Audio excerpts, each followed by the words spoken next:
السلام عليكم. بصوا معايا الاخ الجميل مينجان دوت من كوتوفوار. قال ايه قبل ماتش كوتوفوار مع مصر وقال ايه بعد الماتش. اتفرجوا على الفيديو دوت وهتضحكوا جامد جدا. راجل ظريف، هو عامل صفحة على الفيسبوك والمصريين متفاعلين معاه جامد جدا. قصته حلوة وجميلة وهو ظريف ولطيف وحافظ اللغة بتاعتنا العامية وبيدينا بيها كلام تقيل شوية. تابعوا معايا، شوف الفيديو.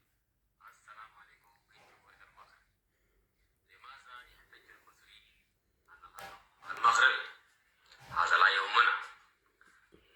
سنفوز حتى وإن كان الحكم مصريا، لأننا واثقون ولأننا هنا من أجل الفوز. اليوم هو آخر يوم لمنتخب مصر في المغرب. سيغادر منتخب مصر المغرب العيد الكوتيفواريين هوينا يعني. عسل، يا كده عسل. سنكسبكم سنفوز باللغة العربية الفصحى وسنفجعكم بالأمنية المصرية يا عم الحاج. وفيها يا جدع انت فيها يا عم عمال تتكلموا في السنغال يا عم. انا قابل السنغال وانا قابل السنغال مين يا عم؟ ما تكسب كوت ديفوار الاول يا عم. في اي كلام ولا ايه يا عم؟ عمال تتكلم في الماتش المش معروف اللي هو ماتش السنغال.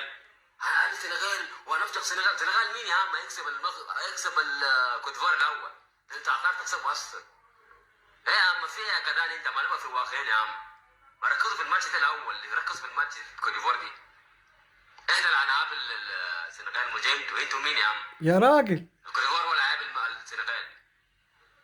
مصر مين اللي هيقابل السنغال يا عم؟ هو اي كلام ولا ايه يا عم؟ صحصحوا معانا كده بقى يا عمنا. مصحصحين. كلموا الراجل ده الطيران يا عم، جهزوا طيارات يا عم. اقول لك ايه؟ هنحجز الطيران. لموا الشنط. هنحجز لكم. لموا الشنط يابا، لموا الشنط خلاص. النهارده اخر يوم لكم يا عم في المغرب. صباح الفل. صباح المسا. كان معاكم كابتن ميان من المغرب يا عم. ايش يا كابتن يا منجان؟ عم كلها ما اعرفش كم كيلومتر كده يا عم. اعرف في المغرب، اعرف في الاستاد.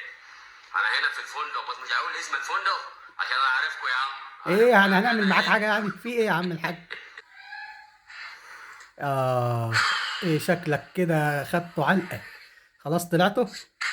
انا اعمل ايه؟ اعمل ايه ده؟ اعمل كشري. انا قلت لكم لموا الشرط. انا اللي هلم الشرط. اعمل ايه ده؟ معلش، ماشي يا عم. كل اللي قبلك قالوا كده. مبروك مبروك حسام حسن، مبروك شعب المصري، ومبروك كل اي حد بيحب مصر يا عم. مبروك عليكم يا جدع. الله يبارك فيك يا عم. انا اللي هلم الشنط وهروح. هنام ازاي؟ هنام في المغرب ازاي؟ بس انا هنام ازاي؟ هروح بلدي يا عم. خد دواء منوم. انا هروح بلدي خلاص. هروح بلدي تاني. هعمل ايه؟ مبروك. مش عارف اعمل فيديو. لا ده انا هلبس دي يا عم. انا هلبس دي. ايه اللي انت ماسكه في ايدك ده؟ انا اعمل ايه تاني في المغرب يعني؟ اعمل ايه؟ عاوز اتفرج على ايه تاني يعني في المغرب؟ خلاص. شجع مصر. يا خلصي. بس كانت ايام حلوه والله، ايام حلوه مع اخواتنا المصريين في الصفحه. طبعا. ايام حلوه. قالوا لك الريتش. خلاص. خدت انت متابعات ولايكات زي الفل. عاوز المغرب يا عم، استمتع بيه. خلاص. هروح بلدي يا عم. تابعوني، معاكم محمد ابو فرح. سلام. سلام عليكم.